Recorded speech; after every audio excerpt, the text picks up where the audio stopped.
নদীর পাড়ে আম গাছে এক বান্দর থাকতো, আর ওই নদীতে এক বিশাল বড় কুমির ছিল। ওই কুমির এবং বান্দরের মধ্যে গভীর সম্পর্ক ছিল। বান্দর কুমিরকে প্রতিদিন পাকা মিষ্টি আম পেড়ে খাওয়াইতো। একদিন কুমিরটা তার স্ত্রীর কাছে গিয়ে বলল, এই নাও আম, খেয়ে দেখো জনমের মতো মিষ্টি। আমার এই আমটা আমার এক বান্দর বন্ধু দিয়েছে, সে আমাকে প্রতিদিন একটা করে মিষ্টি আম খাওয়ায়। কথা মতো কুমিরের স্ত্রী আমটা খেয়ে দেখলো সত্যিই তো খুবই মিষ্টি। তখন সে বুদ্ধি করে বলল, তোমার যেই বন্ধু এই মিষ্টি টসটসে আম খায়, না জানি তার কলিজা কত মিষ্টি, আমি কিছুই শুনতে চাই না। তোমার ওই বান্দর বন্ধুর কলিজা যেভাবেই হোক আমাকে এনে দিতে হবে। বইয়ের এই কথা শুনে কুমির চিন্তায় পড়ে গেল যে কিভাবে আমার বন্ধুর কলিজাটা আমি এনে দিতে পারি।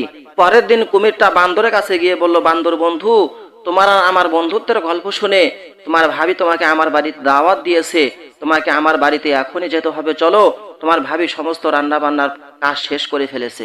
কুমিরের কথা শুনে বান্দর কোনো চিন্তা না করে এক লাফ দিয়ে কুমিরের পিঠে চড়ে বসলো এবং চলতে চলতে তারা যখন একদম নদীর মাঝখানে এসে পৌঁছিল, তখন কুমির বলে উঠলো, বন্ধু, কথা তেমন কিছু না, আসলে আমার বউ তোমার কলিজা খেতে চেয়েছে। তখন বান্দর চিন্তিত হয়ে পড়লো, সে ভয় পেয়ে গেল।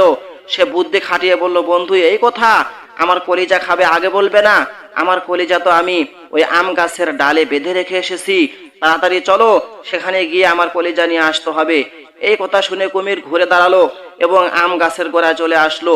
যখনই কুমিরটা আম গাছের গোড়ায় আসলো, অমনি বান্দর কুমিরের পিঠ থেকে লাফ দিয়ে আম গাছের ডালে উঠে বসলো এবং বলল, আরে বেয়াদব, দূর হ, তোকে তো আমি বিশ্বাস করেছি আর তুই সেই বিশ্বাসের সঙ্গে প্রতারণা করেছিস। তোকে আমি বিশ্বাস করেছি আর তুই আমাকে এত বড় ধোঁকা দিলি।